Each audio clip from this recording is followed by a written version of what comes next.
Hello students, आज हम बात करेंगे इन्वर्स पीसीआर टेक्निक की। तो ये जो इन्वर्स पीसीआर टेक्निक है, पहले जो पारंपरिक जो टेक्निक थी उसमें हम डीएनए को एम्प्लीफिकेशन करते थे उसकी set of sequence specific complementary primers से, और उसके बाद में आपके तीनों स्टेप्स होते थे पीसीआर मेथड के। ये जो इन्वर्स पीसीआर है ये एक तरह से इसका एक वेरिएंट है कन्वेंशनल पीसीआर का, और इस विधि को 1988 में ऑकमैन एटल ने इसको डेवलप किया था। इसको हम इन्वर्टेड या इनसाइड आउट पीसीआर भी कहते हैं। हमें एम्प्लीफिकेशन करना होता है अननोन डीएनए सीक्वेंसेस का, जो कि किसी नोन डीएनए सीक्वेंस में लगी हुई होती हैं। अब ये जो अननोन डीएनए सीक्वेंसेस है, इसका हमें कोई भी प्राइमर अवेलेबल नहीं होता है, इसलिए एम्प्लीफाई करने के लिए वो फ्लैंकिंग रीजन्स जो कि हमारे एरिया ऑफ इंटरेस्ट से बाहर हैं, नॉन रीजन के, वो प्राइमर्स हमें इसमें डेवलप करने होते हैं। तो ये जो विधि है, अगर हम इसको कंपेयर करें पारंपरिक या कन्वेंशनल पीसीआर और इन्वर्स पीसीआर में क्या अंतर है, कि बीच में हम देखते हैं कि हमारा जो डिज़ायर्ड जो टेम्पलेट है नॉन डीएनए रीजन का है, दोनों ही तरफ आपके अननोन डीएनए रीजन्स लगे हुए हैं। जब आप प्राइमर्स इस्तेमाल करते हो कन्वेंशनल टेक्निक्स में, तो दे आर गोइंग इनसाइड, वो दोनों ही प्राइमर्स कैसे आ रहे हैं, अंदर की तरफ आ रहे हैं। यहाँ पे आप क्या देखते हो कि they are going towards the outer side, क्योंकि उन्हें अननोन डीएनए रीजन्स को अपने कॉम्प्लीमेंट्री सीक्वेंसेस के साथ में मैच करना है। क्या अंतर है पीसीआर और इन्वर्स पीसीआर में? हमें पीसीआर जो मेथड है उसमें हमें पता होता है कि हमारा जो टारगेट डीएनए वो कैसा है, उसकी सीक्वेंस इन्फॉर्मेशन जो हमें प्यूरिन्स पिरामिडिन्स की हमें ज्ञात होती हैं, उसके अकॉर्डिंग हम अपना प्राइमर डिज़ाइन करते हैं, फिर हम उसको एम्प्लीफाई करते हैं जो भी हमारी कॉम्प्लीमेंट्री डीएनए की सीक्वेंस है। On two different single standard DNA primer जो होंगे वो बाइंड करेंगे, बाइंड करके वो सिंथेसाइज करेंगे नए स्ट्रैंड को। अब इन्वर्स पीसीआर में क्या होगा, जो रीजन है डीएनए का वो आपको पता नहीं है, हमें कोई इन्फॉर्मेशन नहीं है कि किस टाइप का डीएनए इंसर्ट हुआ है जीनोम में। फिर हम डिज़ाइन करते हैं ऐसे प्राइमर जो कि उस नॉन डीएनए जो रीजन है जो बीच में है उसको हम डिज़ाइन करते हैं, और धीरे धीरे वो जो प्राइमर्स हैं वो एक्सटेंड करते हैं बाहर की तरफ। तो जो प्राइमर्स है वो एक्सटेंड होंगे DNA away from each other. Principle of inverse PCR क्या है? इसमें हमें सीक्वेंस इन्फॉर्मेशन पता चलती है नॉन डीएनए रीजन की, जो अननोन जो फ्लैंकिंग जो रीजन है डीएनए के या इंसर्टेड जो डीएनए है उसको हम एम्प्लीफाई करेंगे साइक्लिक एंजाइमेटिक रिएक्शन से, जब हमें पता होगा कि डीएनए सीक्वेंस स्पेसिफिक प्राइमर्स कौन कौन से हैं। डीएनए सिंथेसिस जो होगा वो नॉन डीएनए रीजन का होगा।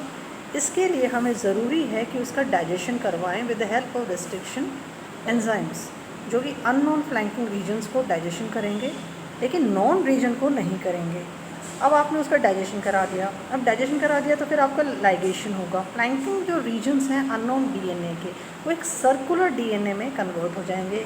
तो पहले आपका डीएनए कैसा था, डबल स्टैंडर्ड था, लीनियर था, now it is getting converted into a circular DNA using the set of primers. तो क्या क्या स्टेप्स हैं हम जो इस्तेमाल करते हैं इन्वर्स पीसीआर में? तो हम देख सकते हैं कि जो पूरा जो प्रोसेस है इन्वर्स पीसीआर को हम उसको डिवाइड कर सकते हैं 5 स्टेप्स में। पहले स्टेप में हम आइडेंटिफिकेशन करते हैं नॉन डीएनए रीजन का, अननोन डीएनए सीक्वेंसेस का। दूसरे में हम उसका रेस्ट्रिक्शन डाइजेशन करवाते हैं। तीसरे में हम उसका लाइगेशन करवाते हैं। फोर्थ में हम उसका एम्प्लीफिकेशन कराते हैं, और फिफ्थ में हमें ज्ञात करनी पड़ती हैं कि जो अननोन जो डीएनए रीजन है उसकी सीक्वेंस कैसी है, अर्थात हमें सीक्वेंसिंग करनी होती है। तो ये 3-5 तरह के हमारे स्टेप्स होंगे। पहला होगा आइडेंटिफिकेशन नॉन डीएनए रीजन का, उसके बाद में रिस्ट्रिक्शन डाइजेशन, तीसरे में हम करेंगे लाइगेशन, फोर्थ में हम करेंगे एम्प्लीफिकेशन, और फिफ्थ में हम करेंगे सीक्वेंसिंग। पहला जो स्टेप है जिसमें हम कहते हैं identification of non DNA region, we have to identify, हमें आइडेंटिफाई करना पड़ेगा टारगेट क्या है हमारा। इन्वर्स पीसीआर में हम आइडेंटिफाई करते हैं जीन रीअरेंजमेंट्स को, ट्रांसपोजन या जंपिंग जीन्स को, और उससे हमें नॉन लोकेशन जो नियर होती है अननोन डीएनए रीजन की वो हमें पता चल जाती है। उसके अकॉर्डिंग हम डिज़ाइन करते हैं हमारे प्राइमर्स को, जो कि जो बीच में जो नॉन जो रीजन है उसके कॉम्प्लीमेंट्री कौन कौन से प्राइमर्स होंगे, और फिर हम एम्प्लीफाई करेंगे अननोन रीजन जो उस डीएनए का है।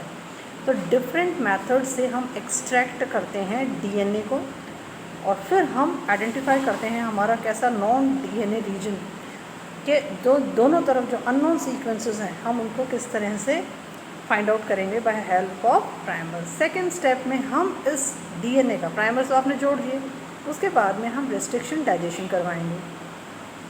रिस्ट्रिक्शन जो साइट्स हैं उनका डाइजेशन होगा, जिसमें हम इस्तेमाल करेंगे रिस्ट्रिक्शन एंडोन्यूक्लियस। हम चूज़ करेंगे एक ऐसा एंडोन्यूक्लियस जो कि कट करेगा अननोन जो रीजन्स हैं जो साइड में हैं, but not the known DNA regions.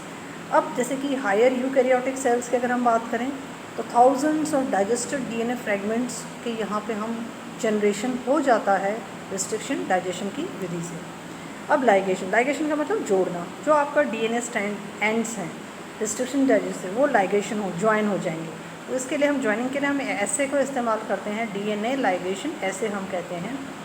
Ligation क्या है? लाइगेशन एक ऐसा मेथड है जिससे कि एंड्स ऑफ डीएनए जो कि लीनियर हैं हम उन्हें जोड़ देते हैं फिज़िकल मीन से, एंजाइम से। एंजाइम जो जोड़ने का काम करेगा हम उसे लाइगेज कहेंगे, और जिससे लाइगेशन होगा दो डीएनए मॉलिक्यूल्स का। अब ये जो instead of enzyme mediated ligation, हमारा जो डीएनए है वो सेल्फ लाइगेटेड होगा। इसमें हम इंटरमॉलिक्यूलर लाइगेशन करेंगे, और इसके लिए low concentration of digested DNA की रिक्वायरमेंट होती है। अगर हमारे डाइजेस्टेड डीएनए की रिक्वायरमेंट या कॉन्सेंट्रेशन बहुत ज़्यादा है तो हमारा लाइगेशन प्रोसेस हिंडर कर सकता है, रोक सकता है। इसलिए हम लो कॉन्सेंट्रेशन को यूज़ करते हैं डाइजेस्टेड डीएनए। तो हमें इसमें ये ध्यान रखना होता है कि हमारे जो स्टिकी एंड्स हैं वो किस तरह से ज्वाइन अप होंगे लाइगेशन के द्वारा, लाइगेज एंजाइम के द्वारा, क्योंकि ये एंजाइम मीडिएटेड प्रोसेस है। तो कितने एंजाइम्स कितने कॉन्सेंट्रेशन ऑफ डीएनए के ऊपर एक्ट करेंगे वो हमें इसमें ध्यान रखना होता है। फिर हमें उसको बहुत सारी कॉपी जनरेट करनी है, दैट इज़ एम्प्लीफिकेशन। अननोन जो डीएनए फ्रेगमेंट है जो कि प्रेजेंट है नॉन फ्रेगमेंट्स के बीच में, और अब लाइगेशन होने से क्या हुआ कि आपका अननोन जो है वो किसके बीच में आ गया? दो नॉन फ्रेगमेंट्स के बीच में आ गया। On the one side of circular DNA हमारा नॉन डीएनए सीक्वेंस है, जिसके लिए हमारे पास पहले से ही डिज़ाइन प्राइमर्स हैं। यहाँ पे जो 3' जो एंड होता है, हाइड्रोक्सिल जो एंड होता है प्राइमर्स का, वो आउटवर्ड रहेगा नॉन डीएनए सीक्वेंसेस में। अब हम इस्तेमाल करेंगे सेम पॉलीमरेज एंजाइम जो हम ट्रेडिशनल पीसीआर में यूज़ करते हैं, जो कि सबसे पहले थर्मस एक्वाटिकस से हमने आइसोलेट किया हुआ है, जिसको हम नाम दिया हुआ है टैक डीएनए पॉलीमरेज। अब टैग डीएनए पॉलीमरेज से क्या होगा? हमारा अननोन रीजन का एम्प्लीफिकेशन होगा। फिर सीक्वेंसिंग होगी अननोन डीएनए रीजन की। Remember we are doing amplification for obtaining large amount of unknown DNA amplicons. हमें बहुत सारे अननोन डीएनए एम्प्लीकॉन्स को जनरेट करना है।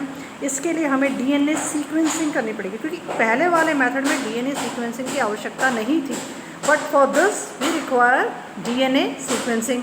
After the inverse PCR the amplicons are sent for DNA sequencing at where जो हमारे nucleotide जो सीक्वेंसेस हैं अननोन डीएनए की between the two known DNA regions is determined. हमने उसकी सीक्वेंसिंग कर दी, सीक्वेंस को क्रॉस चेक कर लिया दूसरी डीएनए सीक्वेंसेस के साथ में, जिससे हमें ये पता चल गया कि भाई डुप्लीकेशन कहाँ हो रहा है, ट्रांसलोकेशन कहाँ हो रहा है, या इंसर्शन आपका कहाँ हो रहा है।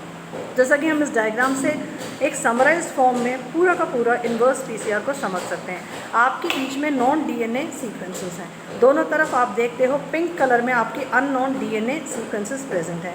फिर आपका जो नॉन डीएनए सीक्वेंस है, फिर आपने यहाँ पे क्या किया? रिस्ट्रिक्शन एंजाइम से इसका डाइजेशन हुआ, डाइजेशन होने के बाद में इसका लाइगेशन हो गया। तो ये डबल स्टैंडर्ड लीनियर किस में कन्वर्ट हो गया? सर्कुलर डीएनए में कन्वर्ट हो गया।